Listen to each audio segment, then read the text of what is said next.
Anda masih mengikuti diskusi terhangat Prime Topik dengan judul Penanggulangan Kemiskinan Ekstrim, disiarkan dari Lobby Cats Hotel di Jalan MT Haryono nomor 312-316 Semarang. Acara ini didukung oleh Sekretariat DPRD Provinsi Jawa Tengah.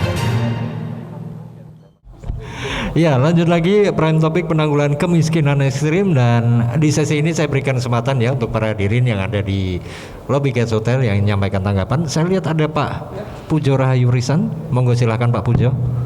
Terima kasih. Bismillahirrahmanirrahim. Saya berangkat dari statementnya Pak Hardi, kemiskinan ekstrim harus ditangani secara ekstrim. Ya. Kemiskinan yang absolut juga dikerjakan dengan absolut. Kemiskinan ekstrim itu kan ketidakberdayaan, ketidakmampuan dari aspek pangan, aspek air bersih, aspek rumah, aspek kesehatan, aspek kerja dan sebagainya. Nah ini kan variabel-variabel yang mendukung. Jadi saya pikir nanti akhirnya ada deret ukur dan deret hitung, nggak nyandak kalau tidak luar biasa cara penanganannya. Karena mereka memproduksi orang miskin, Pak. Ya, orang miskin ya mencetak orang miskin kalau tidak ditanggulangi. Ini satu. Terus yang kedua begini, kalau menurut saya, negara harus hadir dengan cara dikeroyok Mas Harso. Jadi Mas Harso sendiri dengan OPD-nya saya yakin nggak mampu. Nah, ini titip kepada Pak Wahib bahwa panjenengan itu fungsinya pengawasan. Jadi diselentiklah ketika mereka tidak mendukung programnya Pak Harso. Karena Pak Harso sendiri sudah tidak mungkin. Itu nanti biasa-biasa saja. Padahal kan statementnya kan harus dilakukan dengan luar biasa. Kalau biasa-biasa saja nggak nyandak, nggak selesai. Terus terakhir begini Pak. Dari kacamata kebijakan publik, ya ini ada 4 tahapan. Yang tahapan pertama itu urusannya Pak Hardi. Berdasarkan data dan fakta. Sekali lagi data dan fakta, terutama fakta. Kalau data itu bisa diotak-atik, tapi fakta nyata. Loh ini fakta, sulit dibantah.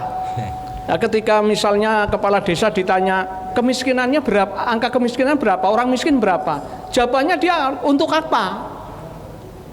Untuk sumbangan, untuk ada BLT, wah ya dinaikkan. Kaya ngaku miskin. Tapi ketika ada lomba, Pak Harso mengalahkan lomba, kok nggak ada, sedikit. Karena reputasi kepala desa itu salah satunya ditentukan oleh keberhasilannya oleh menekan angka kemiskinan. Jadi kalau menurut saya data dan fakta ini urusannya Pak Hardi.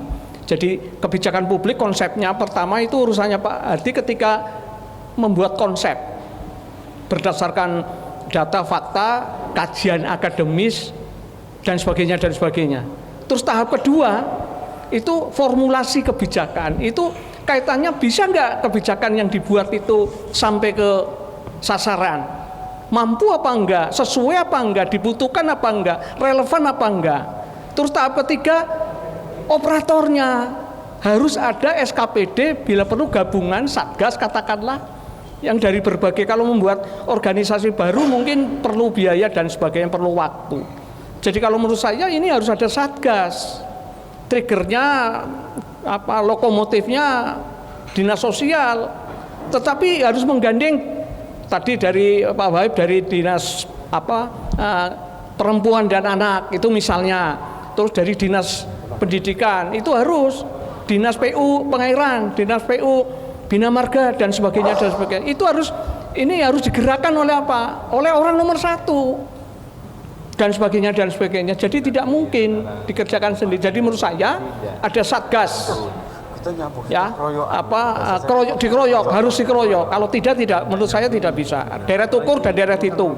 Mereka memproduksi kemiskinan. Pak Harso mementaskan 10 orang, mereka memproduksi 20 orang. Nggak mungkin akan terkejar.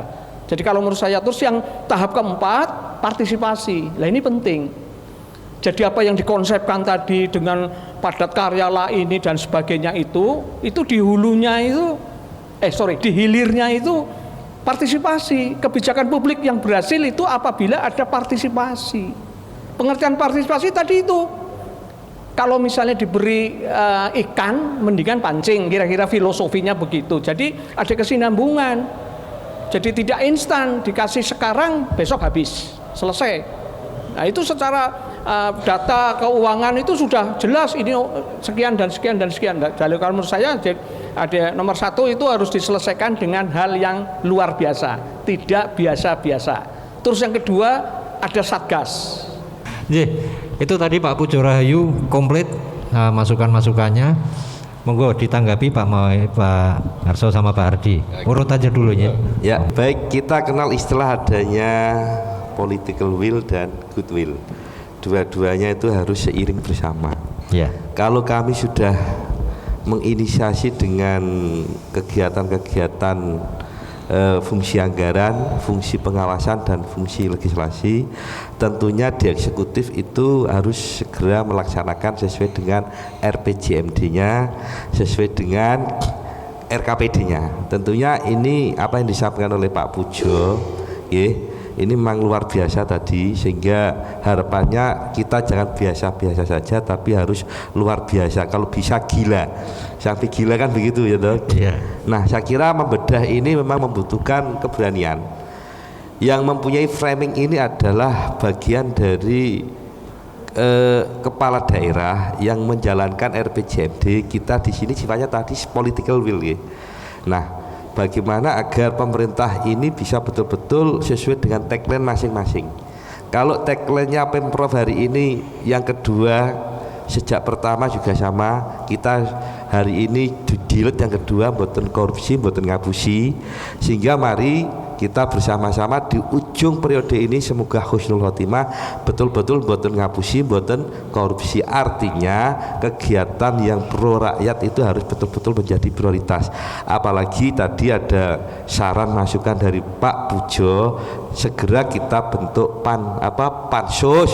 Kalau istilah kami pansus dulu, baru tindak lanjutnya ada Satgas. Ini malah terima kasih akan kami tidak lanjuti dalam raker segera mungkin, karena ini sudah akut. Istilah sakit ini akut.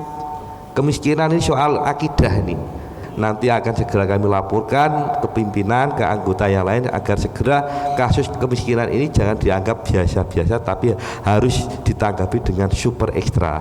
Yang lain insya Allah dari Pak Hardi tadi juga mempunyai kajian akademis, juga nanti kami juga akan segera, karena ini memang bagaimana ini di penghujung periode dari pemerintah daerah Provinsi Jawa Tengah, sehingga kami juga tetap dengan OPD Pak Harso, kebetulan yang berkaitan dengan penanggulangan kemiskinan juga termasuk ada dinas yang menjadi mitra kerja kami, yaitu Dinas Perempuan dan Anak, tenaga kerja, semuanya kita harus sinergi semuanya dalam rangka untuk mengurai kemiskinan yang ada di Jawa Tengah. Nah, ini bagaimana harapan kita semua.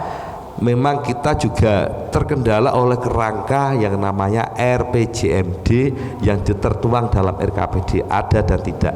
Tapi terkait masalah Satgas itu memang sudah ada aturan tersendiri, memang dianggap situasi yang darurat, kami mempunyai hak politik untuk melaksanakan. Sementara itu terima kasih. Terima kasih Gus Mawib. Sebelum dilanjut ke Pak Arso juga Pak Ardi, kita break dulu, nanti kita masuk ke sesi yang terakhir. Jadi jangan kemana-mana, tetap di Prime Topic. Anda masih mengikuti diskusi terhangat Prime Topic dengan judul Penanggulangan Kemiskinan Ekstrim, disiarkan dari Lobby Cats Hotel di Jalan MT Haryono nomor 312-316 Semarang. Acara ini didukung oleh Sekretariat DPRD Provinsi Jawa Tengah.